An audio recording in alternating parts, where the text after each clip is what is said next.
আজকের রেসিপিটা দেখে নিলে মোমো বানানোর A to Z রেসিপিটা পেয়ে যাবেন। সাথে থাকছে চিলি অয়েল, আর এই মোমোটা নর্মাল পাতিলে ভাপ দিয়েই বানানো যাবে। আর এই মোমোর স্বাদটা একদমই ভিন্ন রকম হয়েছিল। প্রথমেই আমরা মোমো বানানোর জন্য ময়দার ডোটা রেডি করে নিব। বাটিতে 1 কাপ ময়দা নিয়ে নিয়েছি, আর তার সাথে দিচ্ছি 1/4 কাপ কর্নফ্লাওয়ার। পরিমাণ মতো লবণ দিয়েছি। এবার শুকনো উপকরণগুলোকে হাত দিয়ে একটু মিশিয়ে নিচ্ছি।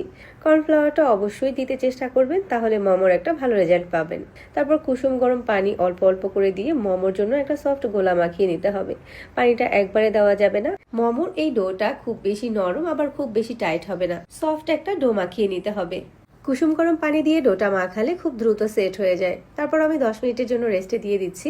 আর এই ফাঁকে মুরগির 1 টুকরা বুকের মাংস নিয়ে টুকরো করে কেটে ব্লেন্ডারে জারে নিয়েছি। এবার এখানে দিচ্ছি 3 টুকরা রসুনের কোয়া, কয়েক টুকরা আস্ত আদা, আর 2-3টা কাঁচামরিচ, 1 চামচ সয়া সস, পরিমাণ মতো লবণ আর 1/2 চামচ গোলমরিচের গুঁড়া দিয়ে এই সব কিছু একসাথে কিমা করে নিচ্ছি। মাংসটাকে চাইলে ছুরি দিয়েও কিমা করে নিতে পারেন। এখানে 500 গ্রামের মতো চিকেনকে কিমা করে নিয়েছি, একটা বাটিতে ঢেলে নিয়েছি। এখন এর সাথে গাজর কুচি আর পেঁয়াজের কলি কুচি দিয়ে দিচ্ছি। একসাথে মিশিয়ে নিয়েছি, তো আমাদের মোমোর পুরটা রেডি। যে ময়দার ডোটা আগেই মেখে রেখেছিলাম ওইখান থেকে অর্ধেকটা নিয়ে বড় করে একটা রুটি বেলে নিচ্ছি। রুটিটাকে যতটা সম্ভব পাতলা করে বেলে নিতে হবে। মোমোর রুটিটা যত বেশি পাতলা হবে মোমোটা খেতে অত বেশি টেস্টি হবে। এবার মোমোটা যেরকম সাইজ করে বানাবেন ওরকম করে কেটে নিতে হবে।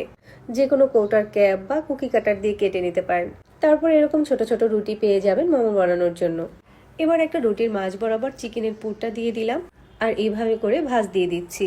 মোমো আপনি যে কোনো ভাঁজ দিয়ে বানাতে পারেন, আমি খুবই সহজ একটা ভাঁজ দেখিয়ে দিয়েছি। মোমোটা আপনার পছন্দ অনুযায়ী বানিয়ে নিতে পারেন, আবার চাইলে আমার মতো করেও ভাঁজ দিয়ে নিতে পারেন। তো সবগুলো মোমো বানানো হয়ে গিয়েছে।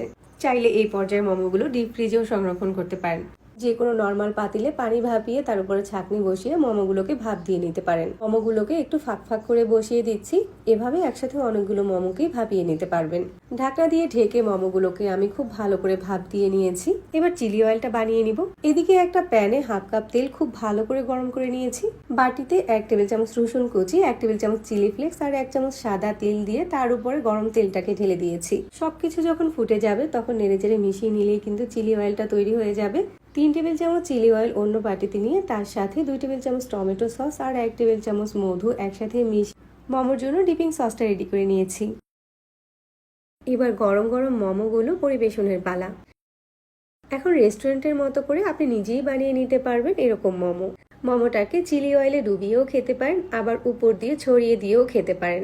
সসটা এভাবে উপরে ছড়িয়ে দিয়ে খেতেও দারুণ মজার হয়।